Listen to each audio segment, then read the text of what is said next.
Terima kasih telah mampir di channel Andre ADJ. Mohon maaf apabila ada kesamaan nama tempat yang tidak sesuai dengan versi sejarah channel ini. Jangan lupa subscribe, like, and comment, agar cerita selanjutnya bisa Anda dengarkan.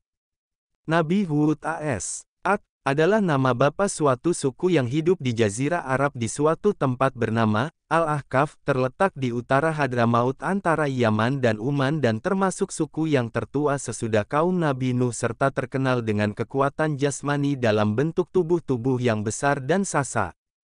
Mereka dikaruniai oleh Allah tanah yang subur dengan sumber-sumber airnya yang mengalir dari segala penjuru sehingga akan memudahkan mereka bercocok tanam untuk bahan makanan mereka, dan memperindah tempat tinggal mereka dengan kebun-kebun bunga yang indah-indah. Berkat karunia Tuhan itu mereka hidup menjadi makmur, sejahtera dan bahagia serta dalam waktu yang singkat mereka berkembang biak dan menjadi suku yang terbesar di antara suku-suku yang hidup di sekelilingnya. Sebagaimana dengan kaum Nabi Nuh, kaum Hud ialah suku Ad ini adalah penghidupan rohaninya tidak mengenal Allah yang Maha Kuasa Pencipta alam semesta. Mereka membuat patung-patung yang diberi nama Samud dan Al-Hatar, dan itu yang disembah sebagai Tuhan mereka yang menurut kepercayaan mereka dapat memberi kebahagiaan, kebaikan dan keuntungan serta dapat menolak kejahatan, kerugian dan segala musibah. Ajaran dan agama Nabi Idris dan Nabi Nuh sudah tidak berbekas dalam hati, jiwa serta cara hidup mereka sehari-hari. Kenikmatan hidup yang mereka sedang tenggelam di dalamnya berkat tanah yang subur dan menghasilkan yang melimpah ruah menurut anggapan mereka adalah kurniaan dan pemberian kedua berhala mereka yang mereka sembah. Karenanya mereka tidak putus-putus sujud kepada kedua berhala itu, mensyukurinya sambil memohon perlindungannya dari segala bahaya dan musibah berupa penyakit atau kekeringan. Sebagai akibat dan buah dari akidah yang sesat itu, pergaulan hidup mereka menjadi dikuasai oleh tuntutan dan pimpinan iblis, di mana nilai-nilai moral dan akhlak tidak menjadi dasar penimbangan atau kelakuan dan tindak tanduk seseorang, tetapi kebendaan dan kekuatan lahiriahlah yang menonjol sehingga timbul kerusuhan dan tindakan sewenang-wenang di dalam masyarakat, di mana yang kuat menindas yang lemah, yang besar memperkosa yang kecil, dan yang berkuasa memeras yang di bawahnya. Sifat-sifat sombong, congkak, iri hati, dengki, hasut dan benci-membenci yang didorong oleh hawa nafsu merajalela dan menguasai penghidupan mereka sehingga tidak memberi tempat kepada sifat-sifat belas kasihan, sayang menyayang, jujur, amanat dan rendah hati. Demikianlah gambaran masyarakat suku Ad tatkala Allah mengutuskan Nabi Hud sebagai nabi dan rasul kepada mereka. Nabi Hud berdakwah di tengah-tengah sukunya. Sudah menjadi sunnah Allah sejak diturunkannya Adam ke bumi, bahwa dari masa ke semasa jika hamba-hambanya sudah berada dalam kehidupan yang sesat, sudah jauh menyimpang dari ajaran-ajaran agama yang dibawa oleh nabi-nabinya, diutuslah seorang nabi atau rasul yang bertugas untuk menyegarkan kembali ajaran-ajaran nabi-nabi yang sebelumnya, mengembalikan masyarakat yang sudah tersesat ke jalan lurus dan benar dan mencuci bersih jiwa manusia dari segala tahayul dan syirik, menggantinya dan mengisinya dengan iman tauhid dan akidah yang sesuai dengan fitrah. Demikianlah maka kepada suku Ad yang telah dimabukkan oleh kesejahteraan hidup dan kenikmatan duniawi sehingga tidak mengenalkan Tuhannya yang mengurniakan itu semua, diutuskan kepada mereka Nabi Hud, seorang derepe suku mereka sendiri dari keluarga yang terpandang dan berpengaruh, terkenal sejak kecilnya dengan kelakuan yang baik, budi pekerti yang luhur dan sangat bijaksana dalam pergaulan dengan kawan-kawan. Nabi Hud memulai dakwahnya dengan menarik perhatian kaumnya suku Ad kepada tanda-tanda wujudnya Allah yang berupa alam sekeliling mereka dan bahwa Allah lah yang mencipta mereka semua dan mengurniakan mereka dengan segala kenikmatan hidup yang berupa tanah yang subur, air yang mengalir serta tubuh-tubuhan yang tegak dan kuat. Dialah yang seharusnya mereka sembah dan bukan patung-patung yang mereka perbuat sendiri. Mereka sebagai manusia adalah makhluk Tuhan paling mulia yang tidak sepatutnya merendahkan diri sujud menyembah batu-batu yang sewaktunya DPT mereka hancurkan sendiri dan memusnahkannya dari pandangan. Diterangkan oleh Nabi Hud bahwa dia adalah pesuruh Allah yang diberi tugas untuk membawa mereka ke jalan yang benar, beriman kepada Allah yang menciptakan mereka, menghidup dan mematikan mereka, memberi rezeki atau mencabutnya dari mereka. Ia tidak mengharapkan upah dan menuntut balas jasa atas usahanya memimpin dan menuntut mereka ke jalan yang benar. Ia hanya menjalankan perintah Allah dan memperingatkan mereka bahwa jika mereka tetap menutup telinga dan mata mereka menghadapi ajakan dan dakwahnya, mereka akan ditimpa azab dan dibinasakan oleh Allah sebagaimana terjadinya atas kaum Nuh yang mati binasa tenggelam dalam air bah akibat kecongkakan dan kesombongan mereka menolak ajaran dan dakwah Nabi Nuh seraya bertahan pada pendirian dan kepercayaan mereka kepada berhala dan patung-patung yang mereka sembah dan puja itu. Bagi kaum Ad, seruan dan dakwah Nabi Hud itu merupakan barang yang tidak pernah mereka dengar ataupun menduga. Mereka melihat bahwa ajaran yang dibawa oleh Nabi Hud itu akan mengubah sama sekali cara hidup mereka dan membongkar peraturan dan adat istiadat yang telah mereka kenal dan warisi dari nenek moyang mereka. Mereka tercengang dan merasa heran bahwa seorang dari suku mereka sendiri telah berani berusaha merombak tata cara hidup mereka dan menggantikan agama dan kepercayaan mereka dengan sesuatu yang baru yang mereka tidak kenal dan tidak dapat dimengertikan dan diterima oleh akal pikiran mereka. Dengan serta-merta ditolaklah oleh mereka dakwah Nabi Hud itu dengan berbagai alasan dan tuduhan kosong terhadap diri beliau serta ejekan-ejekan dan hinaan yang diterimanya dengan kepala dingin dan penuh kesabaran. Berkatalah kaum Ad kepada Nabi Hud, "Wahai Hud, ajaran dan agama apakah yang engkau hendak anjurkan kepada kami? Engkau ingin agar kami meninggalkan persembahan kami kepada Tuhan-Tuhan kami yang berkuasa ini dan menyembah Tuhanmu yang tidak dapat kami jangkau dengan panca indera kami dan Tuhan yang menurut kata kamu tidak bersekutu.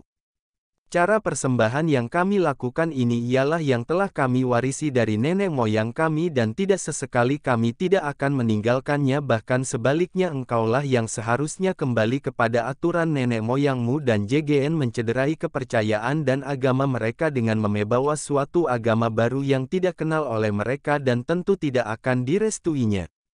"Wahai kaumku," jawab Nabi Hud, "sesungguhnya Tuhan yang aku serukan ini kepada kamu untuk menyembahnya walaupun kamu tidak dapat menjangkaunya dengan panca inderamu, namun kamu dapat melihat dan merasakan wujudnya dalam diri kamu sendiri sebagai ciptaannya dan dalam alam semesta yang mengelilingimu, beberapa langit dengan matahari, bulan dan bintang-bintangnya, bumi dengan gunung ganangnya, sungai, tumbuh-tumbuhan dan binatang-binatang yang kesemuanya dapat bermanfaat bagi kamu sebagai manusia. Dan menjadi kamu DPT menikmati kehidupan yang sejahtera dan bahagia. Tuhan itulah yang harus kamu sembah dan menundukkan kepala kamu kepadanya. Tuhan yang Maha Esa tiada bersekutu, tidak beranak dan diperanakan, yang walaupun kamu tidak DPT menjangkaunya dengan panca inderamu, Dia dekat daripada kamu mengetahui segala gerak-geri dan tingkah lakumu, mengetahui isi hatimu, denyut jantungmu dan jalan fikiranmu. Tuhan itulah yang harus disembah oleh manusia dengan kepercayaan penuh kepada keesaannya dan kekuasaannya dan bukan patung-patung yang kamu perbuat pahat dan ukir dengan tangan kamu sendiri kemudian kamu sembah sebagai Tuhan, padahal ia suatu barang yang pasif, tidak dapat berbuat sesuatu yang menguntungkan atau merugikan kamu. Alangkah bodohnya dan dangkalnya pikiranmu jika kamu tetap mempertahankan agamamu yang sesat itu dan menolak ajaran dan agama yang telah diwahyukan kepadaku oleh Allah Tuhan yang Maha Esa itu." "Wahai Hud," jawab kaumnya, "gerangan apakah yang menjadikan engkau berpandangan dan berpikiran lain daripada yang sudah menjadi pegangan hidup kami sejak dahulu kala dan menjadikan engkau meninggalkan agama nenek moyangmu sendiri, bahkan sehingga engkau menghina dan merendahkan martabat Tuhan-Tuhan kami dan memperbodohkan kami dan menganggap kami berakal sempit dan berpikiran dangkal? Engkau mengaku bahwa engkau terpilih menjadi rasul pesuruh oleh Tuhanmu untuk membawa agama dan kepercayaan baru kepada kami dan mengajak kami keluar dari jalan yang sesat menurut pengakuanmu ke jalan yang benar dan lurus. Kami merasa heran dan tidak dapat menerima oleh akal kami sendiri bahwa engkau telah dipilih menjadi pesuruh Tuhan. Apakah kelebihan kamu di atas seseorang DRP kami? Engkau tidak lebih tidak kurang adalah seorang manusia biasa seperti kami, hidup, makan, minum dan tidur, tiada bedanya dengan kami. Mengapa engkau yang dipilih oleh Tuhanmu? Sungguh engkau menurut anggapan kami seorang pendusta besar, atau mungkin engkau berpikiran tidak sehat terkena kutukan Tuhan-Tuhan kami yang selalu engkau ejek, hina dan cemoohkan. Wahai kaumku, jawab Nabi Hud, aku bukanlah seorang pendusta dan pikiranku tetap waras dan sehat tidak kurang sesuatu pun dan ketahuilah bahwa patung-patungmu yang kamu pertuhankan itu tidak dapat mendatangkan sesuatu gangguan atau penyakit bagi badanku atau pikiranku. Kamu kenal aku, sejak lama aku hidup di tengah-tengah kamu bahwa aku tidak pernah berdusta dan bercakap bohong dan sepanjang pergaulanku dengan kamu tidak pernah terlihat pada diriku tanda-tanda ketidakwajaran perlakuanku atau tanda-tanda yang meragukan kewarasan pikiranku dan kesempurnaan akalku. Aku adalah benar pesuruh Allah yang diberi amanat untuk menyampaikan wahyu-Nya kepada hamba-hambanya yang sudah tersesat kemasukan pengaruh ajaran iblis dan sudah jauh menyimpang dari jalan yang benar yang diajar oleh nabi-nabi yang terdahulu karena Allah tidak akan membiarkan hamba-hambanya terlalu lama terlantar dalam kesesatan dan hidup dalam kegelapan tanpa diutuskan seorang rasul yang menuntun mereka ke jalan yang benar dan penghidupan yang diredainya. Maka percayalah kamu kepadaku, gunakanlah akal fikiran kamu, berimanlah dan bersujudlah kepada Allah Tuhan seru sekalian alam Tuhan yang menciptakan kamu, menciptakan langit dan bumi, menurunkan hujan bagi menyuburkan tanah ladangmu, menumbuhkan tumbuh-tumbuhan bagi meneruskan hidupmu. Bersembahlah kepadanya dan mohonlah ampun atas segala perbuatan salah dan tindakan sesatmu, agar Dia menambah rezekimu dan kemakmuran hidupmu dan terhindarlah kamu dari azab dunia sebagaimana yang telah dialami oleh kaum Nuh dan kelak azab di akhirat. Ketahuilah bahwa kamu akan dibangkitkan kembali kelak dari kubur kamu dan dimintai bertanggung jawab atas segala perbuatan kamu di dunia ini dan diberi ganjaran sesuai dengan amalanmu yang baik dan soleh mendapat ganjaran baik dan yang hina dan buruk akan diganjarkan dengan api neraka. Aku hanya menyampaikannya risalah Allah kepada kamu dan dengan ini telah memperingati kamu akan akibat yang akan menimpa kepada dirimu jika kamu tetap mengingkari kebenaran dakwahku. Kaum Ad menjawab, kami bertambah yakin dan tidak ragu lagi bahwa engkau telah mendepete kutukan Tuhan-Tuhan kami sehingga menyebabkan pikiran kamu kacau dan akalmu berubah menjadi sinting. Engkau telah mengucapkan kata-kata yang tidak masuk akal bahwa jika kami mengikuti agamamu, akan bertambah rezeki dan kemakmuran hidup kami dan bahwa kami akan dibangkitkan kembali dari kubur kami dan menerima segala ganjaran atas segala amalan kami. Adakah mungkin kami akan dibangkitkan kembali dari kubur kami setelah kami mati dan menjadi tulang belulang? Dan apakah azab dan siksaan yang engkau selalu menakut-nakuti kami dan mengancamkannya kepada kami? Semua ini kami anggap kosong dan ancaman kosong belaka.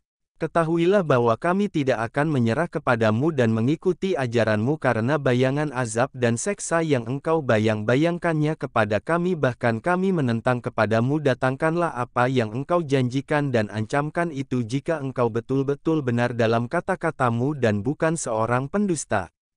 Baiklah, jawab Nabi Hud, jika kamu meragukan kebenaran kata-kataku dan tetap berkeras kepala tidak menghiraukan dakwahku dan meninggalkan persembahanmu kepada berhala-berhala itu, maka tunggulah saat tibanya pembalasan Tuhan di mana kamu tidak akan dapat melepaskan diri dari bencananya. Allah menjadi saksiku bahwa aku telah menyampaikan risalahnya dengan sepenuh tenagaku kepadamu dan akan tetap berusaha sepanjang hayat kandung bandaku memberi penerangan dan tuntunan kepada jalan yang baik yang telah digariskan oleh Allah bagi hamba-hambanya. Wallahu a'lam bishawab. Demikianlah kisah ini. Terima kasih telah mengunjungi channel ini, semoga bisa bermanfaat dan dapat mengikuti kisah-kisah di channel ini selanjutnya.